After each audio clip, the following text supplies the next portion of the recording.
समाज में हर माण्हू पंहिंजे किरदार जे करे सुञातो वञे थो। उन्हनि किरदारनि मां हिकु हारियाणी कस्तूरी भील, जंहिंजी बि कहाणी कुझु हिन रीति आहे।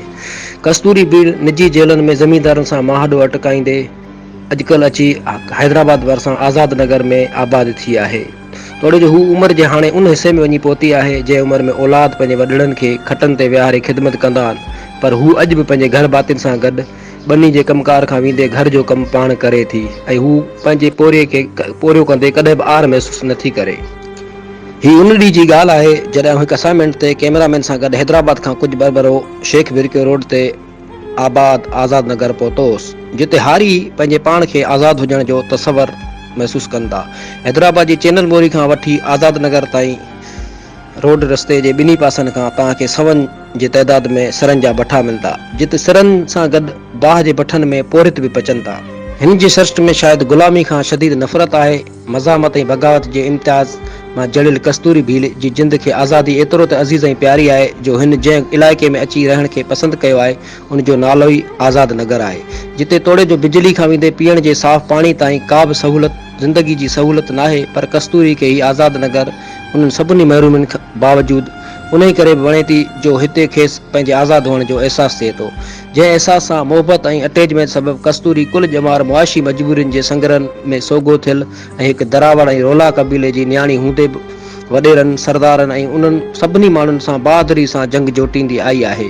न सिर्फ़ु पंहिंजी जिंद उन ग़ुलामी मां आजी कराइण लाइ कस्तूरी वॾेरनि सां साम्हूं थी आहे, पर पंहिंजे क़बीले जे ॿियनि मज़लूम माण्हुनि लाइ बि हिन जी ज़ात ॾढ बणियल रही आहे।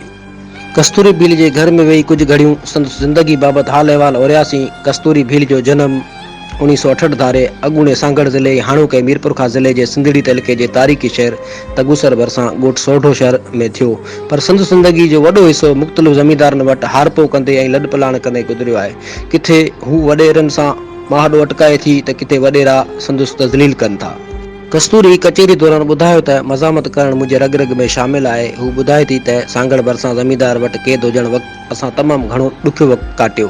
कॾहिं मासूम बचा लंघड़ ते काटींदा हुआ त कॾहिं वरी पाणी में कणिक विझी गरम करे ॿारनि खे खाराईंदी हुयसि। खरे बटायारनि ॾींहंनि में असां तमामु घणा उदास हूंदासीं, छो त कणिक जो ट्रैक्टर टालियूं ऐं ॾांद गाॾियूं भरिजी त ज़मींदारनि जे उताग ते वेंदियूं, पर असांजे हिसे में ईंदी त रुॻो उहा उदासी ऐं कमदार चवंदो हो त अवां मथां अञा 5.5 लख रुपया मुजेरी जो कर्ज़ु रहिजी वियो आहे। असां उहो मालिक जो लिखियो सम्झी ख़ामोश थी वेंदा हुआसीं। पूरी पंहिंजे हथनि ॿाहनि ऐं मथे ते लॻल ज़ख़्म जा निशान ॾेखारींदे ॿुधायो त फुटियूं चूंडण वक़्तु हिकु ज़मींदार जे अढंगे रवैये सबबि मुंहिंजो साणस जहिड़ो थी पियो। हुन मूं मथां तशदुद कयो ऐं मूं खेसि बि धक हयां, पर ज़मींदार सां गॾु संदसि साथी घणा हुआ, उन करे मूंखे कुझु वधीक ज़ख़्म रसिया, पर मूं बि मुजेरी जो मथो फाड़े रत में ॻाढ़ो करे छॾियो ऐं पोइ कुझु ई ॾींहंनि में असां फ़सुलु अध में छॾे लॾो खयों। फ़सुल जी उपत जा 2 हिसा ज़मींदार फॿाए वियो। उहो वक़्तु असां लाइ अज़ाब ॾींदड़ हो, छो त तयारु फ़सुल खे छॾणु ईअं सम्झो पंहिंजे औलाद खे छॾणु बराबरि आहे। उन में असांजे 6 महीननि जो कयल कुल पोरियो शामिलु हूंदो आहे।